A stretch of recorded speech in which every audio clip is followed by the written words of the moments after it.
Good morning and welcome. Welcome to this virtual and in person service of the Idaho Falls Unitarian Universalist Church on the 16th day of June 2024.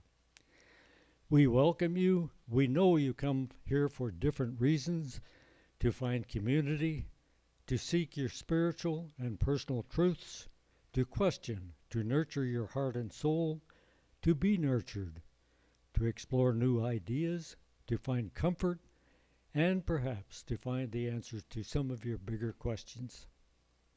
If you're watching online, please sign into the chat box so that we might know who is attending, and it will enable you to send in your joys and concerns.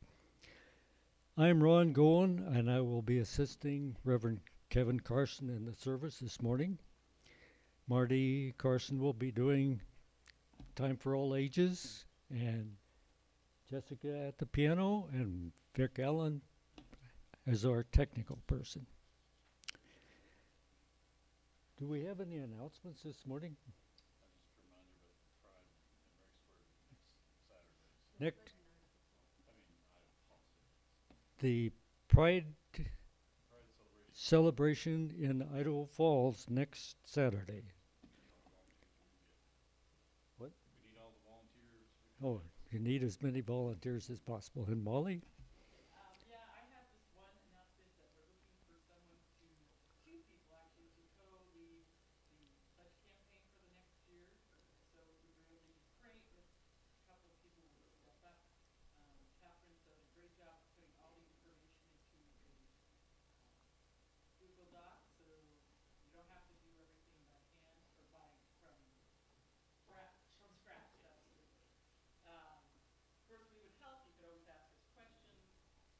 Definitely support the new team, but we do recommend that whoever steps up, and we're looking for somebody, a couple people to step up to start organizing in July. So, anything else? I think that's it. Okay. So the board is looking for that, so we'd love to have somebody help raise money for the congregation. All right. Are there any other announcements? I guess the only other thing is please silence your cell phones. And please, if you have joys and concerns, write them on the slip of paper back there by Judy. At this time, we will prepare for worship by ringing the peace bowl 3 times. Breathe deeply in and out, listening to your breath as I ring the peace bowl.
Our church's covenant helps us remember why we are a part of this faith and why we give our time and our resources to this congregation. If you so choose, please recite along with me the covenant that this congregation has chosen to live by. Love is the spirit of this community, and service its law. This is our great covenant, to dwell together in peace, to seek the truth in love, and to help one another. We'll now light the chalice. The chalice lighting is accompanied by words from Christine Robinson. We gather this hour as people of faith with joys and sorrows, gifts and needs. We light this beacon of hope, sign of our quest for truth and meaning, in celebration of the life that we share together.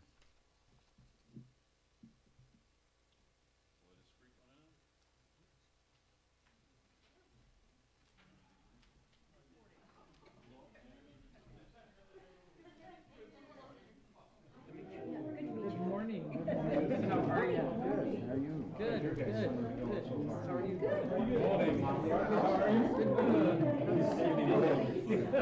Same old thing, huh? Same old thing.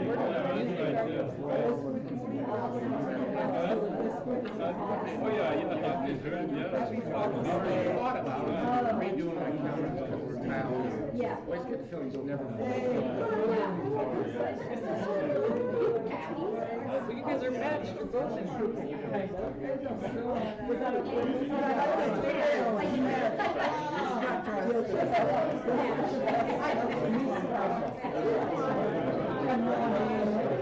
Fine, how are you? Good morning. Good to see you.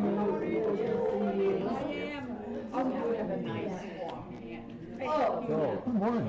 What's going on the screen there? Oh, I'm just looking at how many people or how many computers we got. I'm watching this. Just 4 at the moment, but it could be any number of people at each one. I think probably Dennis and Victoria are on there. I'm not sure who this Cardinal Arts Academy. I don't know who that is. So, and then the 4th one, I don't know who might be.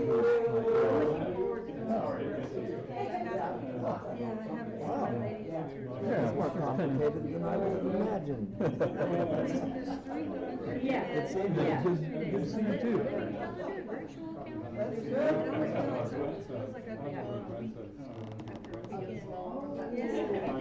Wow. How many people young? Young and grown out at the same time. Oh, wow. Wow.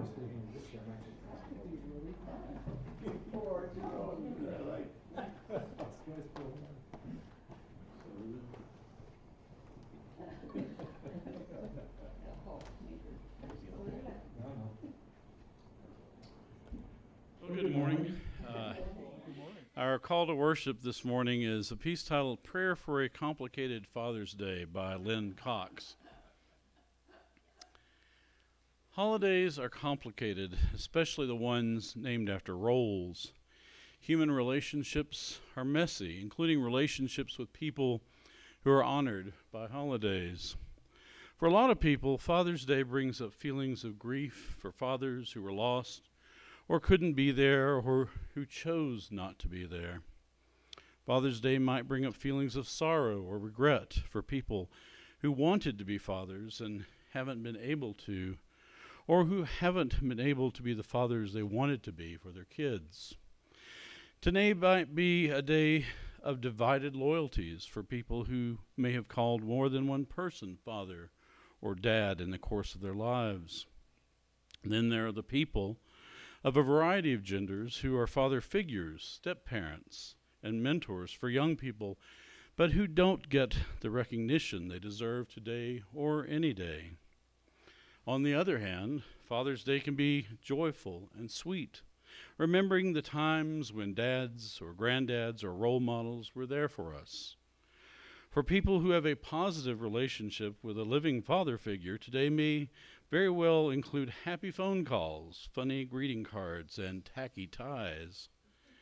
For contented new fathers, today might be full of wonder and hope as they get used to their new title. And for a lot of people, there will be a mix. Even the best dads fall short sometimes. Some fathers who struggle still have their shining moments. Nothing is simple. So here's my prayer. May we be grateful for the nurturing we have received in our lives from sources both hidden and obvious. May we heal from the losses highlighted by Father's Day. May we nurture each other and the generations to come.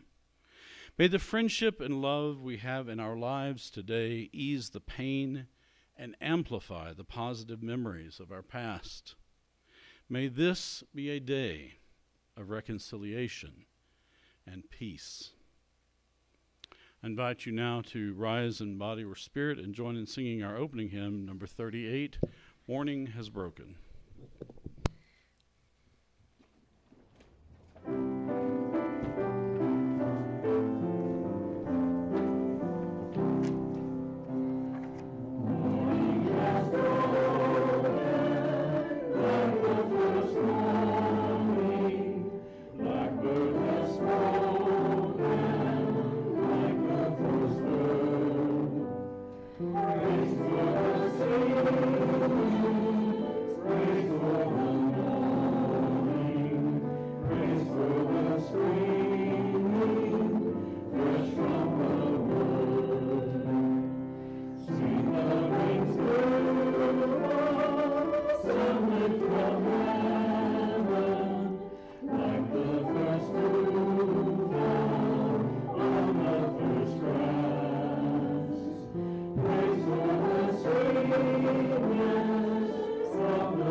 Good morning. If you've looked in your orders of service, you'll see we will now have a countdown of the 9 best dads of the animal kingdom. This was comprised by Emily Deemer of the World Wildlife Federation. And here we go. We wanted to wish a happy Father's Day to all of the dads out there, both human and animal fathers alike. As a tribute to hardworking dads, we made a list of some of the animal kingdom's most dedicated dads. Number 9, the lion. The male lion sometimes gets a bad rap when it comes to parenting. He's known for lounging in the shade while his lioness risks her life hunting all day long.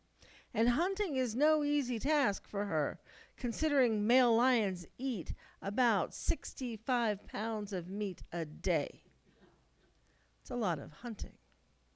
What's worse, when mom brings in a kill, dad always gets first dibs on the first juicy cut before mom and the kids even get to eat. However, when a threat appears, the male lion really steps up and becomes ferociously protective of his pride, which can consist of 30 or more lionesses and cubs. When he senses danger, his fatherly intuition kicks in, and he does anything and everything to ensure the safety of his family. Number 8, the gorilla.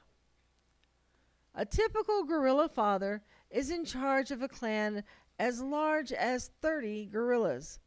He is responsible for finding food for the group, which is a big job, seeing as gorillas typically eat up to 50 pounds of food a day.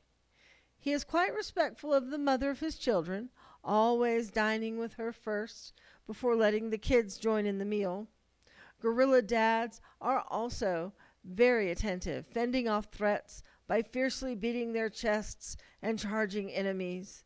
They often have to fight off other male gorillas who are known to kill baby gorillas when trying to take over a group.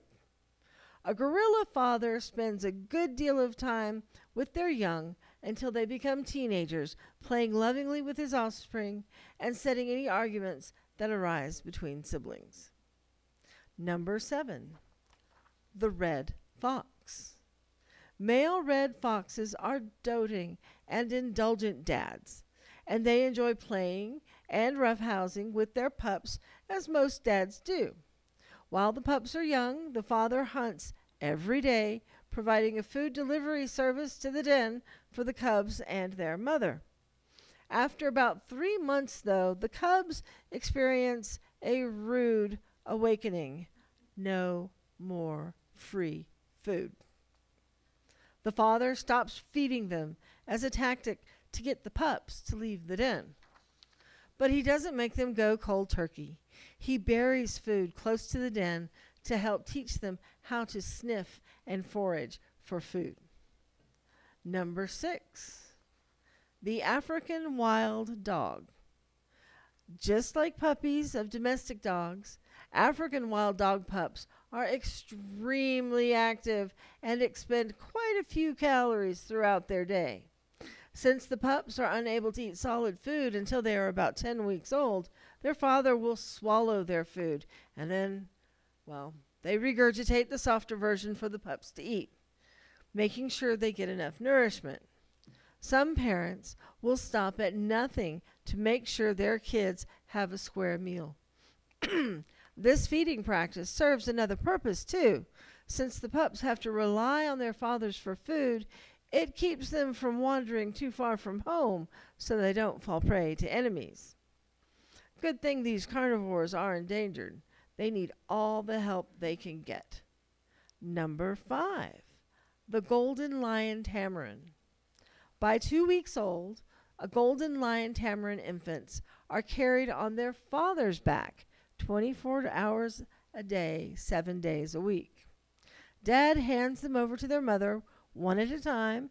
Every 2 to 3 hours, she then nurses the baby for about 15 minutes and hands it back to its father. The infants will ride on the father's back until they are 6 to 7 weeks old. At 4 weeks, the babies begin to eat soft food, and it is the father's job to peel and mash bananas and hand feed them to his offspring. Number 4, we're going to go into another kingdom, another phylum, the greater flamingo, a bird. Male flamingos are all around good guys. Even while congregating in a flock of thousands of birds, these guys remain monogamous, mating with one special flamingo gal for life. Flamingo dads are also feminists, as they wholeheartedly believe in gender equality, which is rare in the animal kingdom. When it comes time to mate, Dad helps Mom select a nesting site, and together they construct the nest out of mud. Once she lays her egg, the father shares in the responsibility of incubating the egg, and they take turns sitting on the nest for equal amounts of time. Once the hatchling is born, Mom and Dad share all the parenting duties equally. Number 3, frogs and toads. Frogs and toads. Collectively, most frog and toad species have some pretty dedicated dads. Some male frogs keep their tadpoles in their mouth until the tadpoles are able to make it on their own. Other amphibian fathers, such as the midwife toad, implant their spawn underneath their skin, usually on the backs of their legs.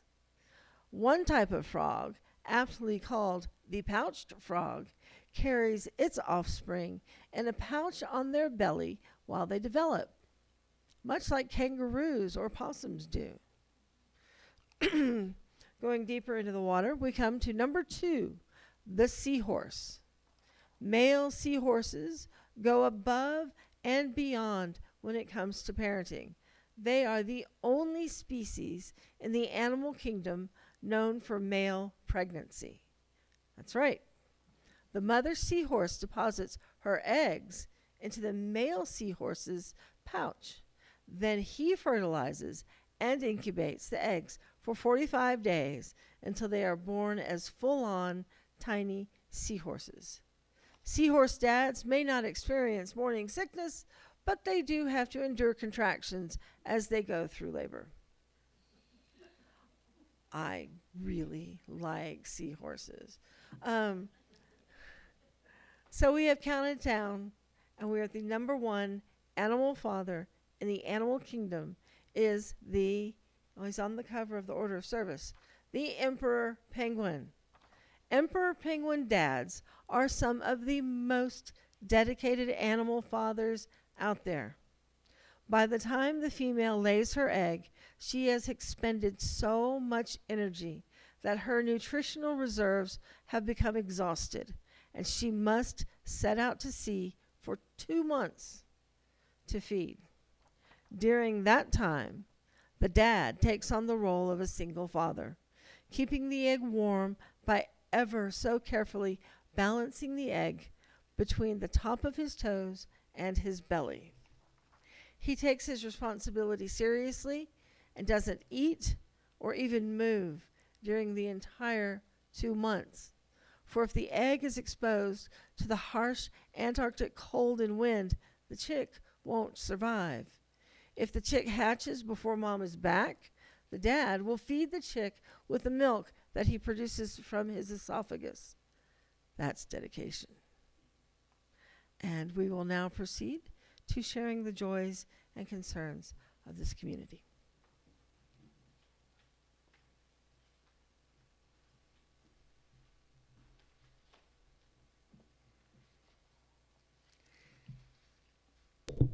Reverend Kevin will light a candle as I read the joys and concerns.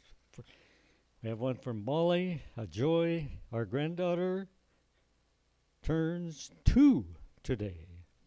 Also very proud of what great dads my sons have become. That's great. And from Judy, a concern. So much good stuff going on. If only the bad stuff would stop.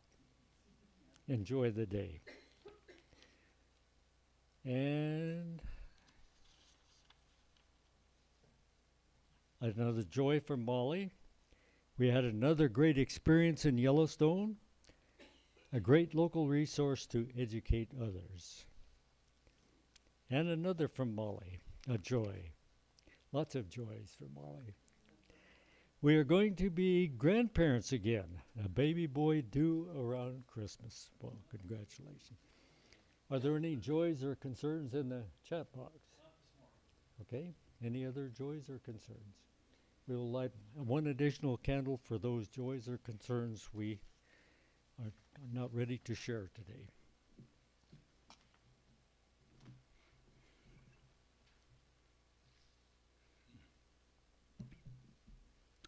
Well, our reading this morning is a piece called These Are Our Dads, a meditation by the Reverend Amy Petrie Shaw.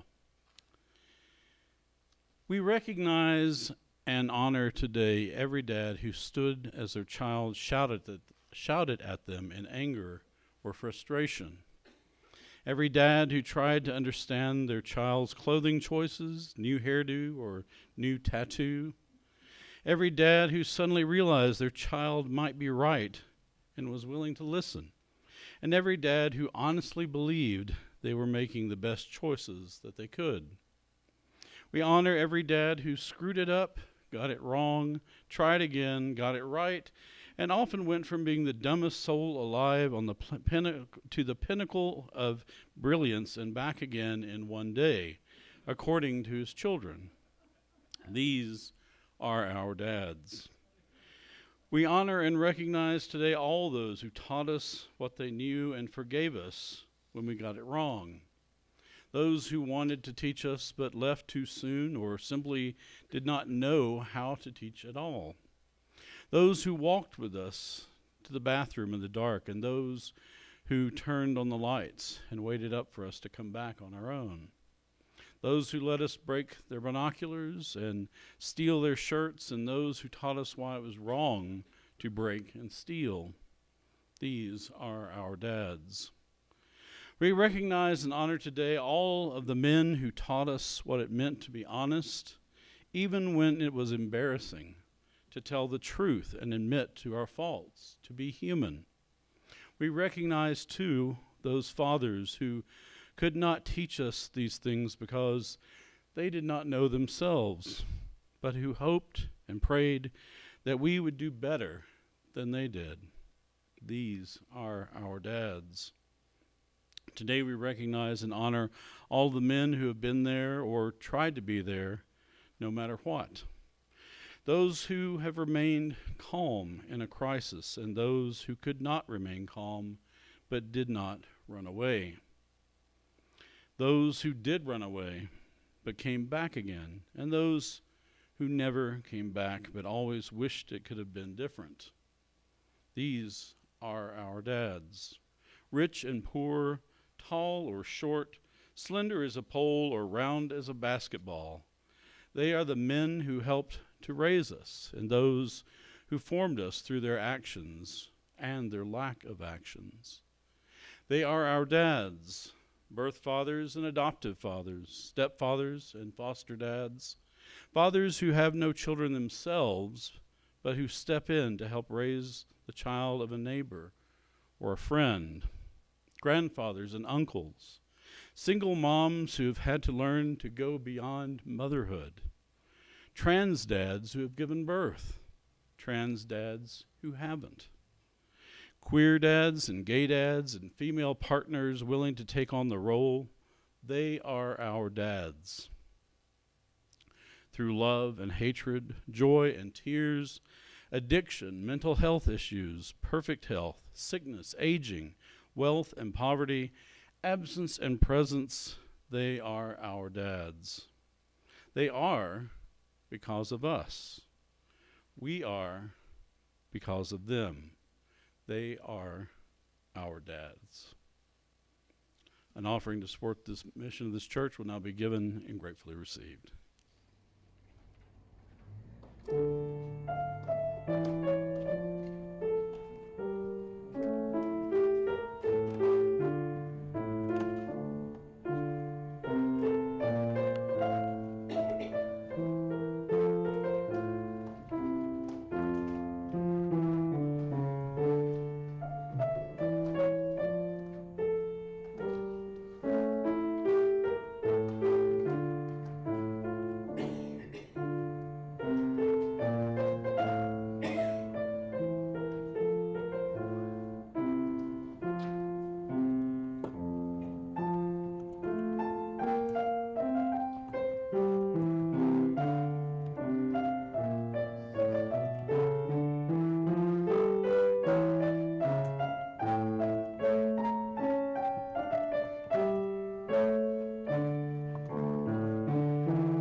When I was growing up, Father's Day was always a low-key holiday in my family, perhaps giving Dad a card or cooking out, but never an occasion where gifts were exchanged or expected.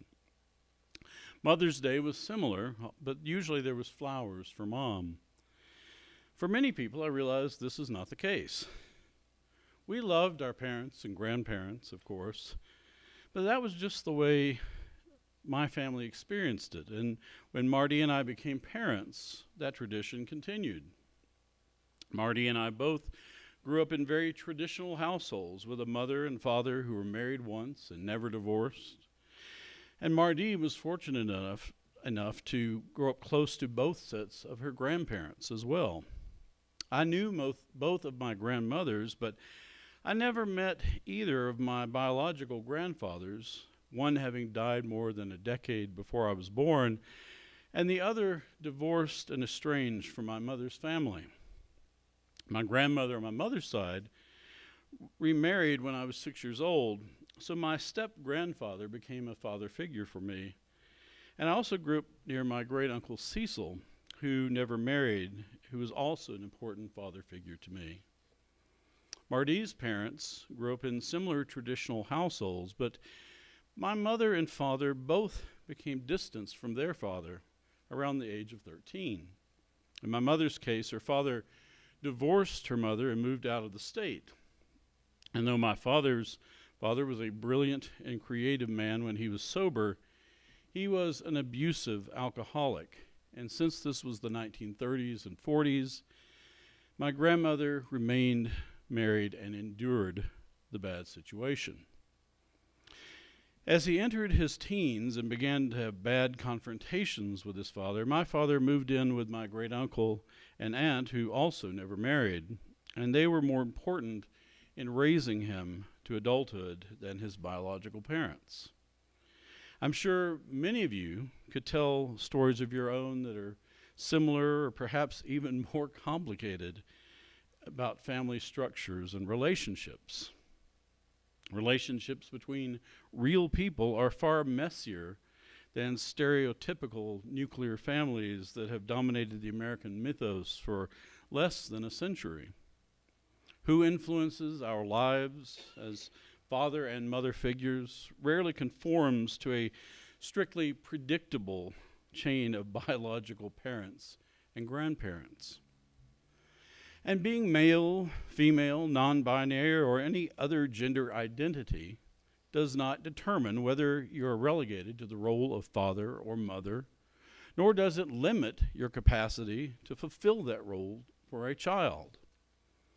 All human beings have a need for nurturing, protection, education, and feeling loved.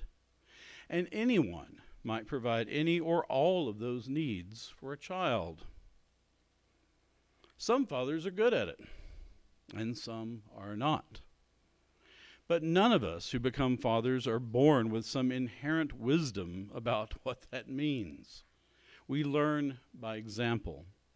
And we are the latest generation in a line of countless imperfect fathers who came before us. Some of us were fortunate, as I was, to be raised by a loving father who we remember fondly, so we had a decent role model to work with.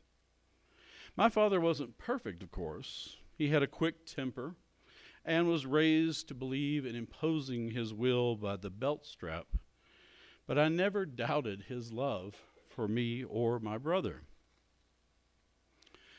But for others, the memories can be very painful and difficult. Father's Day is something you may wish to ignore altogether. And if you're grieving for your father, it can be a difficult time as well. The endless stream of commercials suggesting must-have Father's Day gifts you should get for Dad can seem to heighten the loss and make you feel worse. As most of you know, I have been a grieving father for the last 7 years since we lost our 18-year-old daughter, Rachel, unexpectedly to leukemia.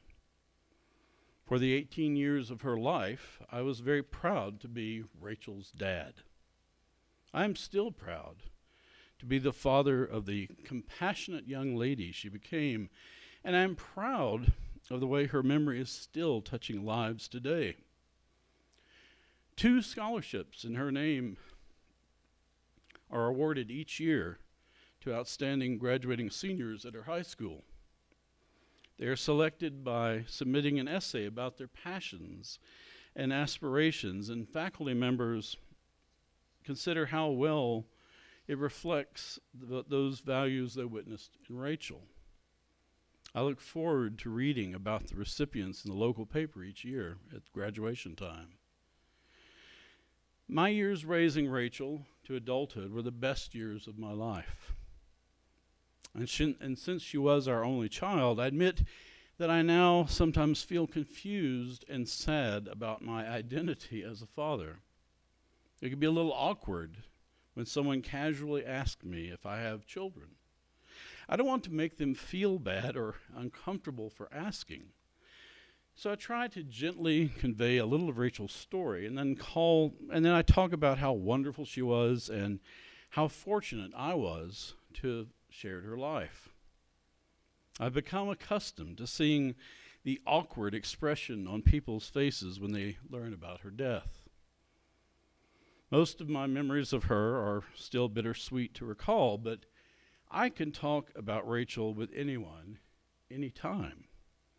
I am still a proud father, but the reality of her absence has redefined what that means to me. Over the last few years, I've done a lot of reading about grief and losing a child, and I was struck by how many Unitarian Universalist ministers wrote about mourning a child, including Ralph Waldo Emerson, who lost his first son to scarlet fever. But most of the authors I read were from previous centuries, before medical advances improved childhood mortality rates. It was more common then to lose one or more children to illness, but that did not lessen the grief. I am glad that very few fathers I personally know have to struggle with such grief today. It is not a community anyone would wish to join. It also feels odd to me to be alive between Rachel's death and the death of my father, who passed in 2003. I'm no longer in a living father-son relationship, nor a living father-daughter relationship. I can only experience memories of them and look at photos or videos of the times we shared together. The realization that I will almost certainly never be a grandfather or other ancestor is also something I struggle with at times. I think I would have liked that very much, but life did not turn out as planned. What I assumed to be the natural order of things has been disrupted, and I have had to learn to live with that. I try to keep in mind a quote from Joseph Campbell, who said, "We must be willing to let go of the life we've planned so as to live the life that is waiting for us." Wise words, but letting go is a struggle. And when holidays come around, especially one like Father's Day, it is an even greater struggle. Being a parent involves a lot of giving of ourselves, but we receive so much in return. Raising Rachel filled me with joy, and though I think I was a pretty good and patient father, there were times when her stubborn nature tried my patience. Testing us and teaching us patience and the meaning of unconditional love are also the gifts of parenting. Rachel was a smart, talented, and mostly well-behaved kid, though. So raising her was easy compared to some of the parenting stories others have shared with me. She was a good student and never struggled with addiction or other serious issues that disrupt the lives of far too many young people. One of the traditional fatherly ideals is to protect your children and provide oversight to keep them out of harm's way. But sometimes this is out of our control. I have observed the pain in parents of children who are struggling. Some children are just very difficult to raise, especially in adolescence, testing the parenting skills of even the most loving fathers and mothers.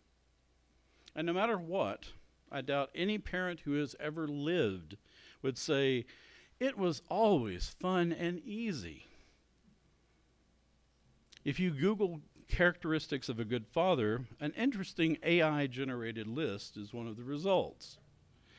Though the word love is notably absent, it is a pretty good list of characteristics that most of us would probably agree with, and at least as goals to which we might aspire. It says, a good father is always there and dependable, which can help children feel secure.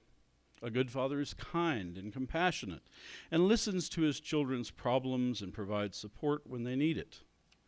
A good father is honest and meets his obligations promptly, which protects the integrity of his family's name.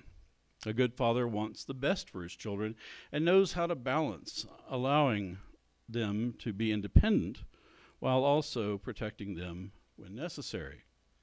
A good father is tender, gentle, and affectionate and shares his feeling with children. A good father can be a powerful model of empathy, which can lead to self-control, independence, and secure attachment in children. A good father encourages his children, which can help them develop positive self-esteem. A good father recognizes his weaknesses and limitations and strives for improvement, seeing failure as an opportunity for growth. A good father can also exemplify integrity and responsibility and teach his children valuable life lessons through his actions. He can play a crucial role in shaping a child's self-identity and understanding of gender roles and teaching them about healthy relationships and emotional response expressions. It seems that artificial intelligence has high expectations about the characteristics of a good father. Real fathers may excel in some of these areas, but in others, being adequate is probably a more realistic goal. And since the dawn of the age of television dads like the fictional Jim Anderson in Father Knows Best, the ideal dad is an almost impossible standard for mere mortals to achieve. As Ryan Urey writes in an article I came across, the ideal of the wise, patient, loving, all-knowing provider was never more than a useful television trope. At its best, this ideal gives people a positive role in child rearing to aspire to, but at its worst, it casts patriarchy in a benevolent light as the natural order of things. And it also creates an impossible standard for new fathers to live up to that denies the messy, frustrating realities and constant failings that are part and parcel of parenthood.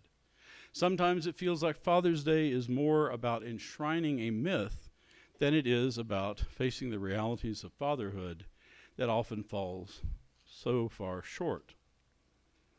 I agree with his analysis, but I also see nothing wrong with taking one day each year to reflect on our fathers and mothers, whether it brings us joy or sorrow. It is too easy to live in a perpetual state of distraction in modern society. And anything that makes us pause and reflect on our own lives for a time should be encouraged. Just making such time is a spiritual practice at some level. And if you're among those feeling pain today, remember that love is the spirit of this community, and we are here to help each other. I encourage you to reach out to someone. Our relationships with our fathers or father figures are important, but often messy and complicated. And if you are someone filling this role for a child, blessings upon you. Enjoy each precious moment of parenting, even if you can, those times that try men's souls. Be patient and forgiving of yourself. You will likely never be honored with a monument erected for your efforts. But know that you tried your best and probably did much better than you think. Just be thankful you aren't an emperor penguin. So on this Father's Day, let us celebrate the joys and tribulations of fatherhood. Let us honor our fathers or forgive them if we are ready. The long chain of fatherhood bears witness to our lives today. I invite you to rise and body your spirit once again and join in singing our closing hymn, number 191, Now I Recall My Childhood.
Our closing words are a piece titled More Truth Telling and Healing by Reverend Leah Ongiri.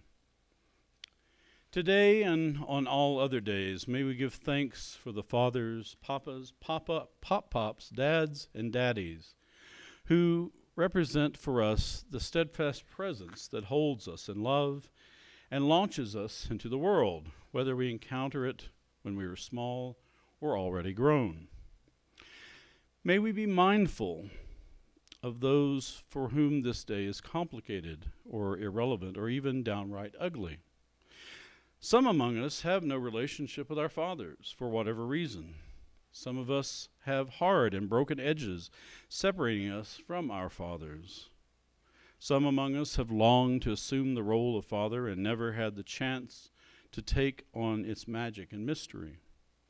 Some among us have fathered in ways that will never be recognized or appreciated, that will never be counted on in any official reckoning.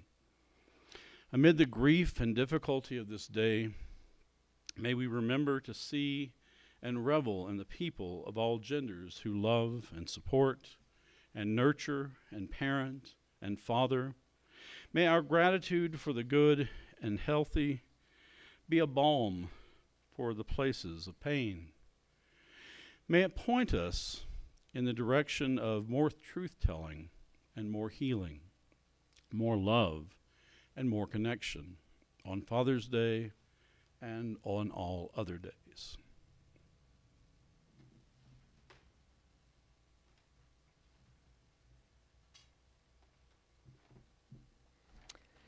Please join me in reading the words for extinguishing the chalice. We extinguish this flame, but not the light of truth, the warmth of community, or the fire of commitment. These we carry in our hearts until we are together again.